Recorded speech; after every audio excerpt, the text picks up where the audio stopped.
10 years ago, when I was trying to get started as a freelance ID, a huge company reached out to me and they asked me to make a game for them. I had no clients at the time. I was weeks from running out of money, so this was my first chance to sign something big. So I made what I now know to be a big mistake. I designed an entire game for them. I put it in an offer of services and I sent it to them. It's even worse than that. I designed 2 entire games at different price points. And I did get shortlisted, but they ended up canceling the project and they didn't hire me or anyone else. And I'm telling you this because this week I came across that design and I thought, I want to play this. It's a strategy game where you play a company competing against other companies, and its goal is to sharpen your business acumen. And since a lot of you asked for games about complex skills, in this video you're going to see how to make a complex competitive game and storyline, but as I build it, you'll also see why pitching the game the way I did was such a mistake in the first place. Alright, so here's the design. In this game, you play an entire fictional year, and the goal is to finish with more money than the competitor. You're presented with a map of 16 potential customers, and each customer has its own monthly budget to spend and its own level of loyalty to you and the competition. You also have a playbook of marketing strategies that you can use on clients to try to win their favor. Each strategy in your playbook has a cost and an impact on loyalty. Each round, you'll play a turn and the opponent plays a turn, and there are 12 rounds to make up the whole year. So first I have to come up with the content. I've decided that you'll be trying to sell dish soap to restaurants. Nothing to do with the original client's business, but that doesn't matter. It's the activity that matters. I've asked ChatGPT to come up with 30 different restaurants, and it came up with 6 types as well.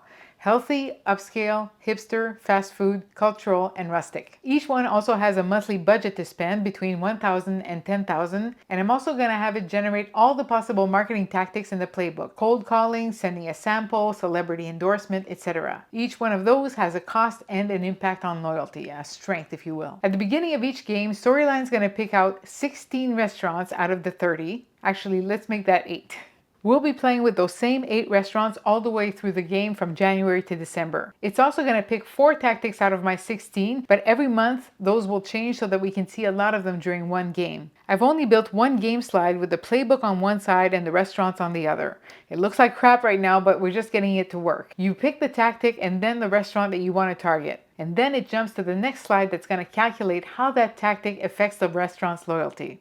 Okay, so that works, but as I test this, it's way too obvious what I should do, i.e. I always choose the most impactful tactic that's available. So just for added suspense, I'm going to make it so that when you apply a tactic, it might work more or less well, kind of like in real life. So this tactic that's worth 10 loyalty points will actually give you anywhere between 5 and 15 points depending on your luck. So to do this, I want to have Storyline pick a random number between 0.5 and 1.5 and then multiply that by the impact. But Storyline doesn't want to pick between decimals, so instead I'm making it pick between 50 and 150 and then divide that number by 100. Same difference.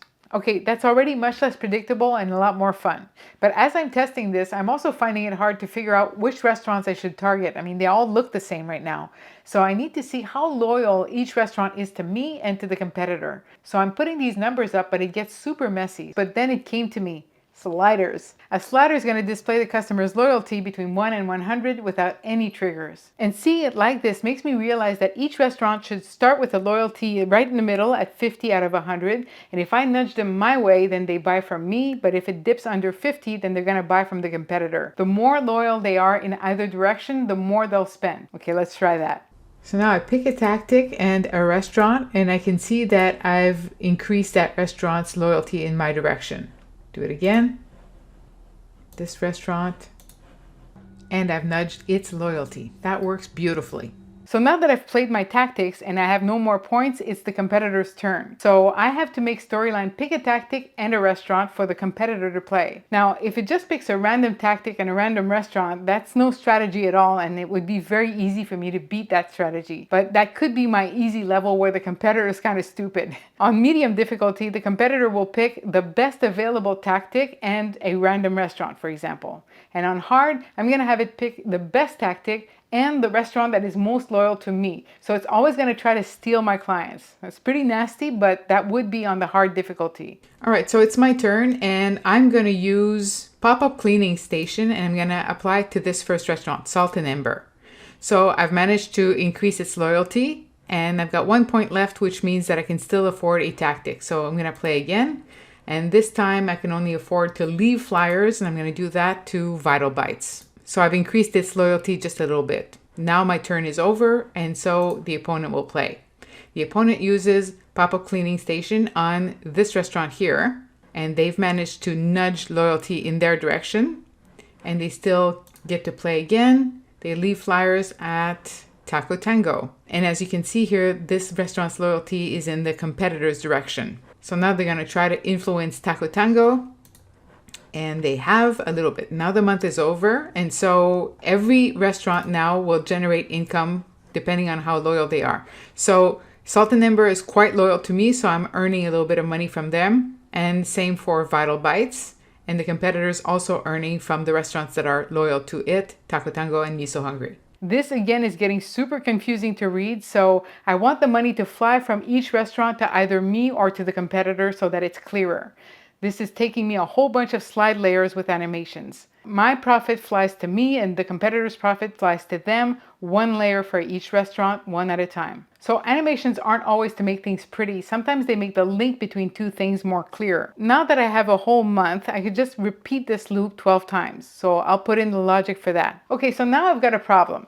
Right now, each restaurant has a certain monthly budget, but that's invisible to me. So if I luck out and I happen to pick a restaurant that has a big budget, I'm pretty sure to win. And that sucks because this shouldn't be a game of chance. It should be a game of skill. So in order to reduce the impact of chance, I'm going to have less of a difference between restaurants. Instead of having their monthly spend range from $1,000 to $10,000, I'm going to put all the restaurants between $5,000 and $9,000. It's also really bugging me that sometimes it doesn't make any sense to target a restaurant. Like if I'm using a radio ad, I'm not going to use a radio ad on one restaurant. So I'm probably going to have to add area of impact. So each tactic is going to affect 1, 2, or 3, or 4 restaurants. And of course, I'm going to have to adjust the cost accordingly. And finally, I should definitely test this with other humans because I know what's under the hood. So I'm the worst tester. But right now I'm aching to make this pretty. So I'm just going to replace all my ugly placeholder art with prettier assets. I'm going to give my competitor a name and the game a name as well.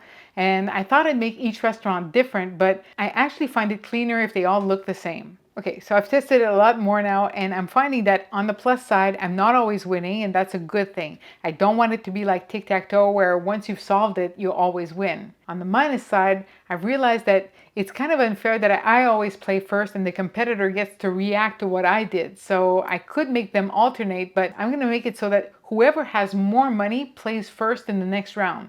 That means whoever's trailing has a little bit more information before they make their moves, and that's an easy way to have the difficulty adjust automatically based on how well you're doing. The game is far from finished, but as you've seen, I've already had to make a ton of adjustments to my original pitch. For one example, I promised 16 restaurants per game, which would have been too much. Having only 8 restaurants to fight over forces me to collide with the competitor. If the client had signed the contract like that, I might have been stuck with this bad design decision. Many optimizations can only come from playing and replaying it, so don't put the design of the game in the contract and get playable as soon as you can so that you can quickly optimize. And this brings up another interesting and final point. For a lot of people, when you say gamification, they think that means that you're going to put learners in competition with each other. And although that does have motivating aspects, it can be difficult to implement in e-learning that you make with Storyline. Some elements do have leaderboards, but you still only know your ranking at the end of the program, and some clients are very much against leaderboards. However, I find that a fictional competitor helps keep me on my toes and it gives me something to measure myself against, so it's a useful alternative to human competition. So I hope this was helpful, and if you want to learn more about the process of designing gamified e-learning, check out my program, The Effective Gamification Framework. And as always,